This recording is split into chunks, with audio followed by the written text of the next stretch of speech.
están? Muy buenas tardes, muy buenas noches, muy buenos días, dependiendo del momento en el que estén consultando este podcast de sufragio.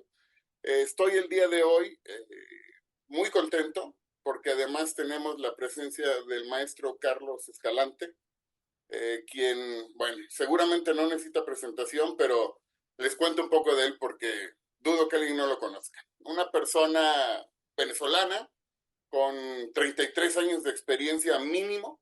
Yo creo que son más, pero a él le gusta decir que son un poco menos. 33 años de experiencia mínimo en campañas, pues de todo tipo. Obviamente las campañas locales, las regionales, legislativas o parlamentarias, dependiendo de los diferentes países. Obviamente presidenciales. Más de 20 países en donde ha trabajado ya, desde Bolivia a México, obviamente en Perú, en Colombia, por supuesto, en Guatemala, Costa Rica, Honduras, El Salvador. Hemos tenido la oportunidad, en República Dominicana también, hemos tenido la oportunidad de visitar y de estar en varios países donde el maestro también lo ha estado. Ahí hemos estado siguiendo de a poquito sus pasos, vamos tratando de seguirlo. Pero les decía yo, ha estado ya durante más de 30 años y durante más de 20 países, trabajando en mucho, más de 250 campañas. Fue parte del Murphy Group, ¿no? Allá en Washington. Obviamente también ha estudiado muchísimo, aunque su formación inicial es de ciencias administrativas, pues tiene estudios de másters en campañas, coordinación de campañas. Bueno, es una eminencia. Es una persona que nos ha regalado al mundo de la consultoría muchas cosas, sobre todo aquí en mi país, en México. Y pues también es autor de libros, un libro que a mí me fascina, no nada más por el contenido y por el gran valor, experiencia que nos regala, sino porque además tiene una de las frases que también más me agrada por título, que es: gana quien menos se equivoca. Entonces, bueno, ya para qué sigo perdiendo el tiempo. El intro me quitó 30 segundos y yo acabo de perder 2 minutos presentando a quien no necesita presentación. Maestro Carlos, muchísimas gracias por aceptar la invitación el día de hoy a este podcast de sufragio. Muchísimas gracias a toda la gente de sufragio, en especial a ti, Augusto, por esta invitación. Esta presentación ha sido más larga que, bueno, pues, que un cuento de carretera. Pero lo que hago es lo que me gusta y tengo 33 años cobrando por lo que me gusta. Antes lo hacía de gratis. Y empezó a los 14 años, con mi mamá me pidió que la acompañara a repartir una propaganda en la colonia donde vivíamos y bueno, ahí me quedé. El día de hoy, la temática o la línea que queremos es precisamente hablar de las próximas elecciones que ya están a la vuelta de la esquina, literal, en los Estados Unidos. Así que, si usted me lo permite, quisiera yo hacer 2 o 3 preguntas detonadoras para ver qué es lo que usted me puede comentar sobre esto. La primera, si le parece bien, es: hablemos de estrategia. Yo soy un fiel creyente de que sin estrategia no puede haber absolutamente nada, o al menos nada positivo que podamos lograr. Pero si hablamos de estrategia, me encantaría que usted me dijera qué tipo de estrategia ha estado siendo utilizada por cada uno de los candidatos, en qué momento. Me voy a ir a un paso previo porque Hagamos. presumo que el auditorio no conoce exactamente el escenario y como es un escenario latino o latinoamericano, piensan que las elecciones norteamericanas son similares. La gente sale, vota por un candidato un día de las elecciones, se suman todos los votos, el que tenga mayoría de los votos gana. Claro, el sistema Estados electoral de Unidos, Estados el Unidos es muy sistema diferente. electoral es muy distinto. Entonces, Claro, para hablar de estrategia tenemos que saber en qué contexto estamos. Igual nos pasa en cualquier campaña. Necesitamos saber cuál es el terreno, dónde estamos pisando, conocer bien el entorno y bien la realidad. En Estados Unidos la gente vota en segundo grado. Cada estado tiene un peso electoral diferente. California tiene 50 al colegio electoral, que es el estado que más tiene de todos. Y Florida, el estado donde yo estoy, tiene 30 delegados del colegio electoral. Y Pensilvania, que es el estado de más interés hoy, porque es el estado indeciso, tiene 19. Ya empiezo a hablar de la visión. Hay estados que hoy por hoy se consideran sólidamente de un partido y de otro. Entonces, las contiendas electorales ahí lo que hacen es reafirmar lo que ya tienen.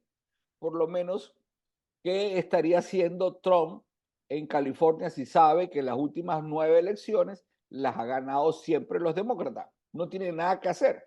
Ahí no hay electores para él. ¿Ok?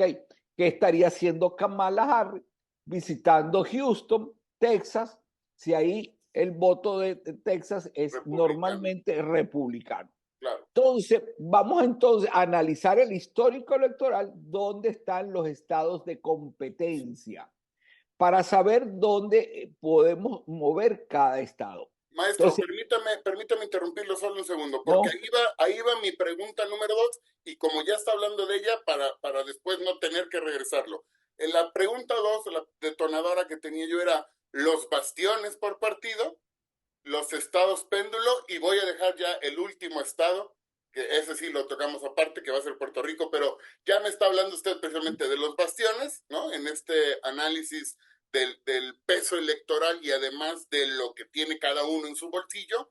Hay bastiones, que ya me acaba de comentar 2, ¿no? Uno para cada uno de los partidos, pero estos estados péndulo, ¿no? Estos estados denominados por muchos de esta forma, que son switchers o que están indecisos o que en los últimos 8 o 10 años han estado votando para uno, para otro, por las propuestas, por la coyuntura, etcétera. Entonces, hablando de esto, para ya no perder después la segunda pregunta, es lo que nos está usted comentando. Hoy hay 7 estados. Es correcto. Que están en competencia, porque los demás estados se supone normalmente no debe haber cambio, pero siempre la política es el arte de lo posible, donde hay competencia. ¿Cuáles son los estados en competencia? Georgia, North Carolina, Pensilvania, en la costa este, Wisconsin y Michigan en el norte. Después está al oeste, está Nevada y está Arizona. ¿Ok? ¿Cuál es el estado que tiene más peso en el colegio electoral? Ya lo dije, Pensilvania. Que además, perdón, pero es el estado donde nació Donald Trump. Ahí. Sí, de una vez, si no la tenía, ahí se la pongo, ¿eh? No la tenía yo, porque Nacido para mis en efectos, ¿sí? pero para mis efectos, Donald Trump siempre ha sido de Nueva York, o sea, él se ha vendido de Nueva York. Sí, sí, lo entiendo, Es pero posible digo, que haya para nacido. que quede la cereza ahí, Pensilvania, que es el más pesado en cuanto a votos de delegados, además es el de nacimiento de Donald Trump. Sí, pero él no ha hecho política ahí, siempre ha hecho, bueno, él no ha hecho política. Nunca. Él nunca ha hecho política. Ese es uno de los grandes defectos de Donald Trump, que no ha vivido de la política. No ha sido Kamala, que ha trabajado en política toda la vida, ha sido juez, fiscal, todo ese tipo de posiciones, pero Donald Trump no. ¿Qué sucede? En la competencia, entonces cada estado genera una estrategia particular. No es lo mismo lo que tienes que decir en Pensilvania con respecto al mensaje del uso de la minería, del fracking, que lo que vas a decir en el mundo de Arizona o Nevada con respecto a los inmigrantes. Claro. No es el mundo que vas a hablar de la gente de color en Georgia y North Carolina, que lo que vas a hablar en el mundo del eje industrial del norte, que son los estados de Michigan y Wisconsin. Claro, entonces, iba a decir, para hablar en Detroit, ¿no? Pues claro, tenemos que hablar de otras cosas. Tienes que hablar de temas que a la gente les mueva, que a la gente les promueva el voto, porque la gente, los niveles de indeciso ahí son muy importantes. Un nivel de indeciso en California no importa mucho porque el peso del estado del Partido Demócrata es tan fuerte que se mueve 1 o 2 puntos más o menos, no va a variar mayor cosa. Pero 1 punto, 2 puntos o 0 punto algo de puntos en un estado de estos 7 estados vale oro. Entonces, aquí nos vamos me voy adelantando a tu tercera pregunta, que es Puerto Rico. Puerto Rico no es un estado de los Estados Unidos, se llama Estado Libre y Asociado. Es un Estado libre y asociado donde los puertorriqueños que viven en Estados Unidos sí pueden votar presidenciales, pero los que viven en la isla solamente votan por gobernador. ¿Ok? Y no votan para presidente. Sí. Resulta que Puerto Rico tiene 7 millones de electores en la isla, pero también tiene 7 millones de electores afuera de la isla. Y la mayoría están en Nueva York, cosa que estado Nueva York es un estado muy republicano, muy demócrata. En la Florida, en el centro de la Florida, hay una población puertorriqueña muy pesada, pero que hoy la Florida se ha convertido en los últimos años en un estado muy republicano, ¿ok? Por la presencia de los latinoamericanos y lo que ha significado la polarización de las ideologías. Entonces, eso es lo que ha enredado muchísimo. Y tercer punto, que hay que considerar es que en Pensilvania, en el estado que hemos denominado el más importante por más población, por mayor cantidad de votos del colegio electoral, resulta que hay una población de 130,000 puertorriqueños. No es menor número cuando las elecciones están muy cerradas. Cuando están muy cerradas, ese número se complica. Resulta que en el momento que el sábado pasado, el comediante que invitó a la familia de Donald Trump en el Madison Square Garden para hacerle un evento a Trump en Nueva York, que no tenía nada que hacer en Nueva York porque ahí no hay electores, pero era una cosa que tú y yo que conocemos mucho. Cuando la familia no se mete en las campañas permanentemente.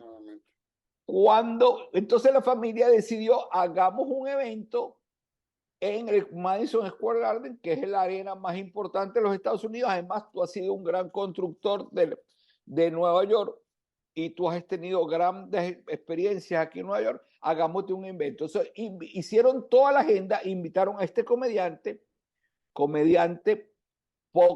un nivel de irracionalidad muy grande, con un nivel de racismo muy marcado y contó un mal chiste. Fue un comediante previo, los que calientan el evento, y hoy se convirtió en uno de los temas más importantes de la campaña. Una crisis. Pero hay un detalle que de repente nuestros auditorios no lo escuchan en este mismo momento, es que en el momento que estaba el comediante echando ese cuento, estaba Kamala Harris en Pensilvania entrando a un restaurante puertorriqueño. El timing, entonces, ¿no? El timing de una campaña política coyuntural. Entonces, esto genera una gran dificultad y un gran tema, el tema de cómo se está comportando cada estado y cada momento. Hay dos cosas que es importante que conozca el auditorio. La primera, como cada estado tiene su peculiaridad, cada estrategia va a ser distinta. Hay que entender que el Partido Demócrata tiene fortalezas fundamentalmente en los afro y en los latinos. Pero hay que visualizar el histórico electoral donde el Partido Demócrata ha ido perdiendo peso dentro de los latinos. Paulativamente ha ido perdiendo votos. Y el voto se ha ido hacia los republicanos. Entonces, la estrategia de Kamala ha hecho todo lo posible de movilizar votos latinos con personalidades de mucho peso. Por ejemplo, el día jueves, los Tigres del Norte estaban en Arizona cantando con Kamala. Y el día viernes, J-Lo está en Nevada con Kamala. O sea, está tratando de levantar porque ese porcentaje de voto latino en esos estados es muy marcado. Entonces ella está reforzando para tratar de volver a traer ese elector que fue de una manera u otra demócrata y que lo ha ido perdiendo. Vamos a ver si lo llega a recuperar, porque esos estados, particularmente estos dos, Nevada y Arizona, son estados péndulos, como lo llamas tú. En el argot gringo le llaman estados de batalla, pero en la nomenclatura secundaria. Entonces, esa estrategia está funcionando muy bien, o le está intentando funcionar muy bien. Adicionalmente, lo que retomamos lo de Puerto Rico, empezó toda una campaña en función de hablar del mundo, de cómo ve Kamala a Puerto Rico y cómo este mal uso de este comediante está marcando una pauta fundamental en el estado de Pensilvania, donde hay un peso pequeño, pero importante, que puede ser decisivo en Pensilvania por parte de los puertorriqueños. Hay que aclarar algo. Georgia hace 4 años lo perdió Donald Trump por 11,000 votos. Y el que gana el estado se queda con todos los delegados.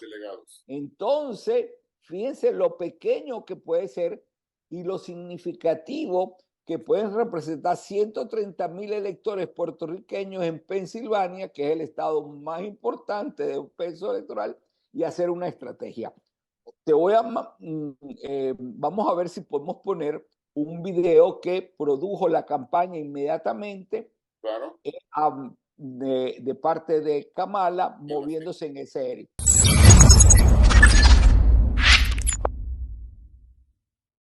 Una isla de basura. ¿Qué? Disque a broma. Sí, Pepe. Papi, peores nombres nos han llamado y seguimos de pie. Dile. Puerto Rico es una isla de científicos, poetas, educadores, estrellas y héroes. Oricua. No somos basura, somos más. El 5 de noviembre, Trump entenderá que la basura de unos es el tesoro de otras. Uy. El último que ríe, ya tú sabes. I'm Kamala Harris and I approve this message. También hay que reconocer que de parte de Trump se está moviendo todo. Al día siguiente, o a los 3 días, perdón, de decir lo que dijo el comediante en Madison Square Garden sobre los puertorriqueños, dijo el presidente Biden una pequeña perla. Dijo, todos los electores republicanos que van a votar por Trump son basura. Por supuesto, la campaña de Trump ha agarrado ese tema y Donald Trump está haciendo campaña en un camión recolector de basura, pues. Sí. Entonces, ¿qué está haciendo? Mover su voto, motivar su voto, que la gente salga a votar.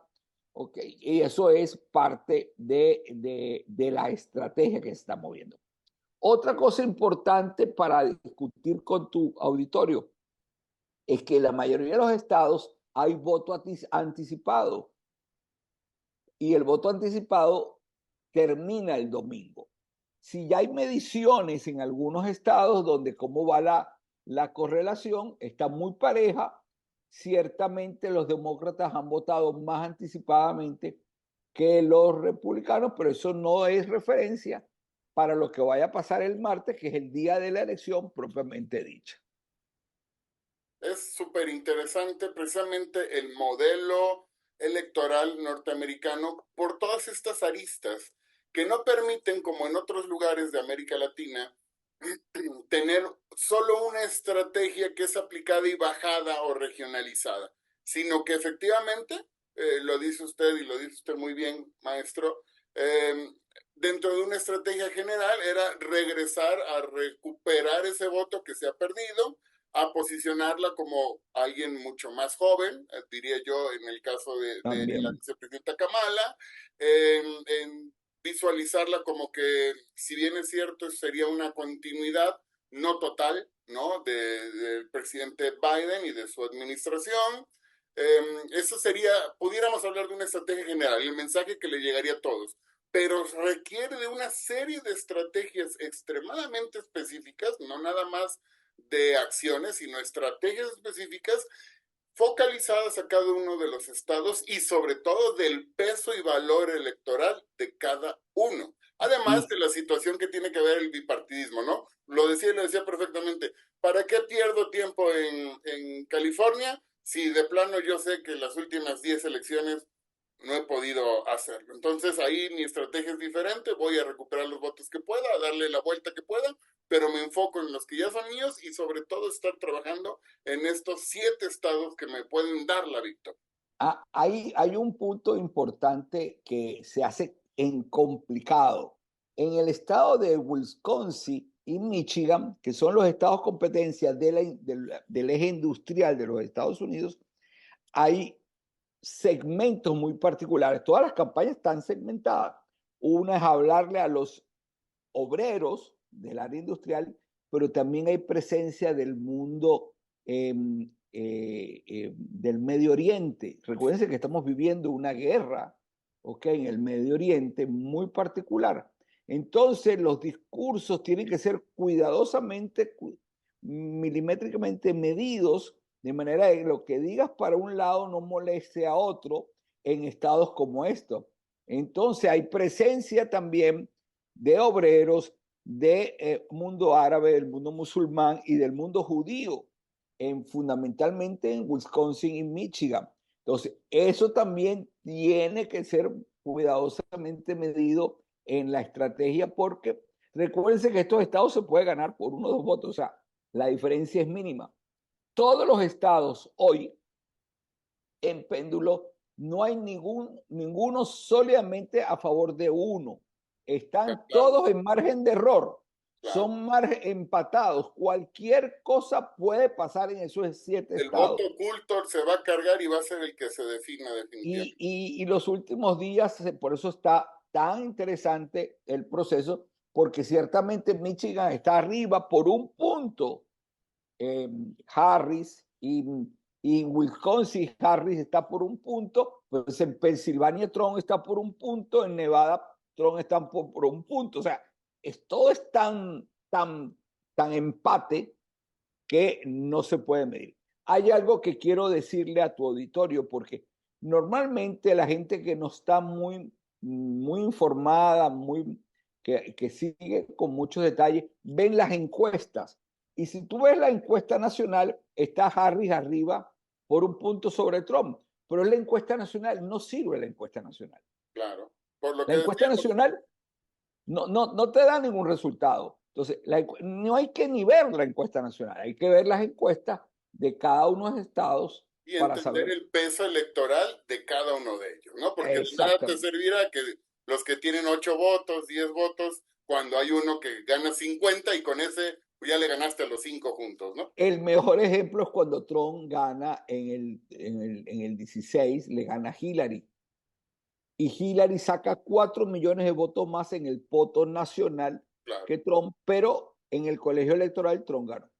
Definitivamente. Maestro, tenemos 5 minutos y para cerrar voy a tomar su último comentario que nos decía sobre el discurso en esta zona industrial, porque es mi última pregunta que de verdad la tenía yo, gracias a Dios estamos muy conectados. Dice, voto latino en Estados Unidos, segunda nueva minoría o mayoría, ¿no? El pueblo latino se ha convertido ya con un 18 punto y pico, prácticamente 19% de la población que puede además votar en Estados Unidos, ha superado a otras mal llamadas, para mi gusto, minorías, como la parte afro, como la parte asiática, que tienen menos de este 18%.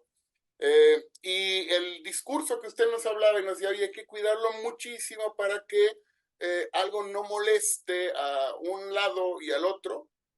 Le hago la pregunta y se la pongo en 2 fases que creo que pueden irse agarrando. 1, ¿cuál es la importancia del voto latino en esta elección?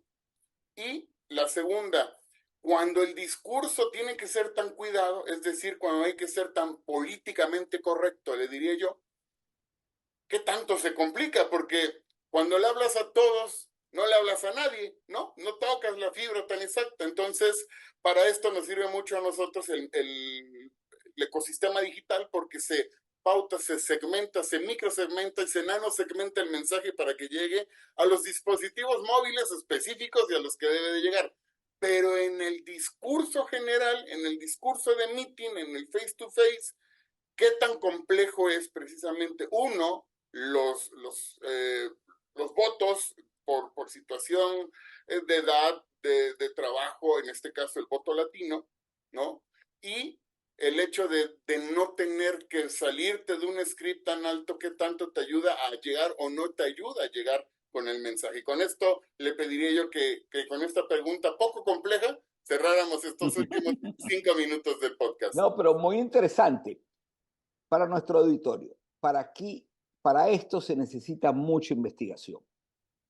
Si nosotros tenemos investigación acertada, confiable, conociendo las emociones del ciudadano, qué lo hace mover a votar a un latino, qué hace mover a un obrero votar del norte, qué hace a un afro votar por un candidato por otro, o qué desmotiva a otro, o cuál es el punto de molestia que puede generar por otro, porque ciertamente hay motivadores positivos y hay motivadores negativos.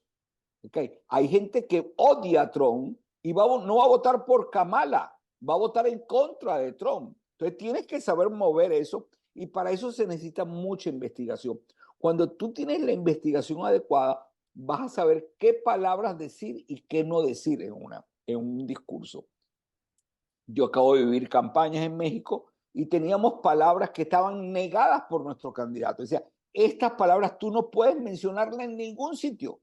No hay ningún escenario donde tú puedes nombrar estas tres cosas, porque esas palabras pueden generarte votos contrarios o pueden activar o darle una oportunidad a tu contrincante porque la puedes perfectamente victimizar. Entonces, todo tiene que ser cuidadosamente pasado por el mundo de la investigación, el análisis con la profundidad de los datos sociodemográficos e históricos para poder entender hacia dónde están los espacios disponibles, los nichos particulares de la segmentación y aprovechar todos los canales de comunicación perfectamente. El ecosistema digital es uno más de ellos, pero hay otros ecosistemas de información y comunicación que tienes que saber a quién le llega. No a todo el mundo le llega un mensaje de Facebook, pero no todo el mundo abre un correo físico que todavía hoy por hoy se sigue usando en Estados Unidos. Claro, sobre todo en Estados Unidos, ¿no? Así es. En México, digo, para quienes nos están viendo de otra parte, precisamente de la República, ejemplo Colombia, tuvimos la oportunidad de estar, al igual que usted, trabajando en Colombia en algún momento, específicamente en el departamento de Meta, pero allá no hay ningún problema con hacer uso del correo, ¿no?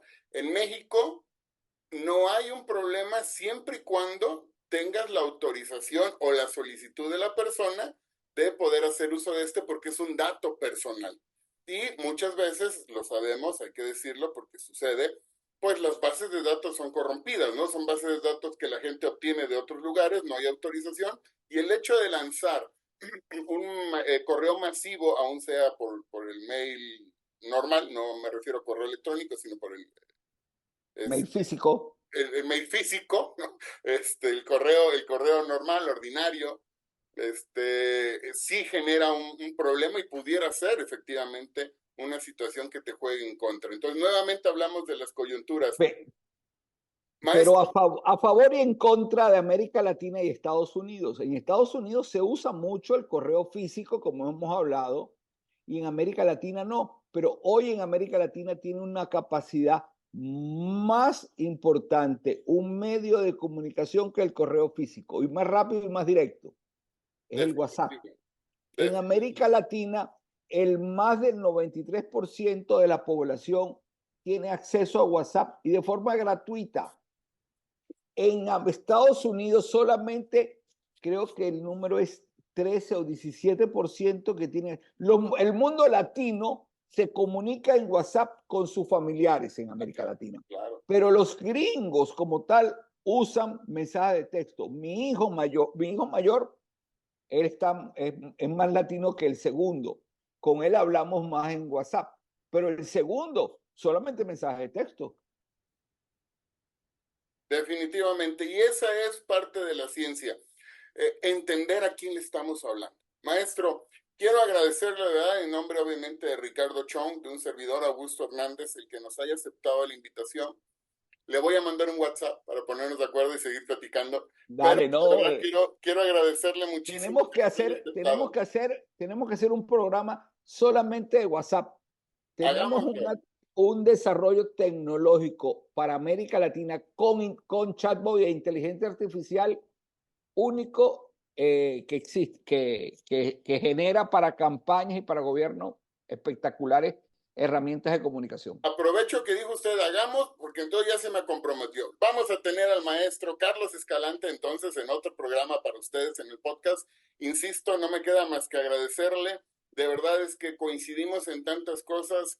Creo que traemos parte de la gran vieja escuela que entiende la importancia de basar todo en investigación y en estrategia, en saber a quién le hablamos, dónde le hablamos, por qué le hablamos, en qué color, en qué tono le vamos a dirigir el mensaje y qué es lo que queremos mover en esas personas. Al igual que en el contrario, en el contrincante, y hacer un análisis completo de dónde estamos parados para de ahí partir con una estrategia que no nos va a asegurar la victoria, pero que nos va a asegurar que el camino sea menos sinuoso. Les agradezco mucho a ustedes que están del otro lado de la pantalla en cualquier parte de América Latina o de Estados Unidos donde nos estén viendo en este momento. Muchísimas gracias por habernos sintonizado. Recuerden que vamos a estar cargando muchos más podcasts, mucho más programas de sufragio, y no me quiero ir sin antes recomendarles que vayan inmediatamente a buscar el libro Gana quien menos se equivoca, del maestro Carlos Escalante, porque de verdad que les va a regalar, sobre todo a ustedes políticos, a ustedes somos a los que le estamos hablando, a ustedes políticos, legisladoras, legisladores, a las personas que están en la política, que están ejecutando, les va a ayudar muchísimo porque les va a dar consejos reales de una vida completa de experiencia, más de 30 años, más de 250 campañas, más de 20 países están, no resumidos porque sería imposible en un libro, pero sí muchas de las cuestiones que el maestro ha visto, errores que han cometido sus candidatos, él mismo seguramente, pero que le permiten tener un nuevo bagaje. Así que vayan corriendo en este momento a buscar ese libro. Insisto, Gana quien menos se equivoca, del maestro Carlos Escalante, y por ahí también obviamente les recuerdo que pueden buscar los libros de la Asociación de Consultores Políticos Digitales, AICODI. Aquí hay dos, son tres ya, pero que también son los denominados anecdotarios políticos, que hacen o intentan hacer obviamente a años luz de la experiencia del maestro, pero lo mismo, contar estrategias, pero también contar anécdotas de campañas de todo el continente, de más de 16 países. Les van contando los y las consultoras que hicieron las campañas, qué les falló, lo chusco, lo dramático. Así que vayan, no se pierdan la oportunidad de seguir aprendiendo. Vean este podcast las veces que sea necesario para seguir aprendiendo de un grande de la consultoría política en el continente y en el mundo, el maestro Carlos Escalante. Muchísimas gracias, maestro, me despido y que esté usted muy bien. Muchísimas gracias, buen fin de semana.